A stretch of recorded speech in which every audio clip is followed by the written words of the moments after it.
এসছি এখন পিৎজা খেতে। দিদি ট্রিট দিচ্ছে আমাদেরকে জন্মদিনে। আর দুজনে এসছে, ওদেরকে দেখাচ্ছি, দাঁড়াও। আমার খায় মজা মজা কাটছিল করে কি বল বল কিছু দিদি ট্রিট দিচ্ছে, কেমন লাগছে বল? খুব ভালো। আমাদের এখানে 3 রকম পিৎজা অর্ডার করা হয়েছে। দিদি কেমন লাগছে? ভালো? আমার ট্রিট আমার তো ভালোই লাগছে।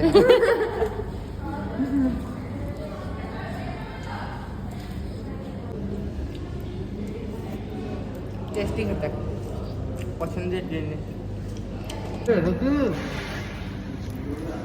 এদের দুজনের কাজ দেখো, পুরো লঙ্কায় ভর্তি হয়েছে। দেখো সস ডালি এত ঝাল খায়, আর তার সাথে এই একটা এমনি সময় ঝাল খায় না। সস না সস ভাল লাগছে না। লাগছে না? ওই যে এত ঝাল দিয়েছে, দিদির ঝাল লাগছে কিন্তু ওর ঝাল লাগছে না। চন্দি বেরোবে। এটা তো ঝাল লাগার কারণ আছে।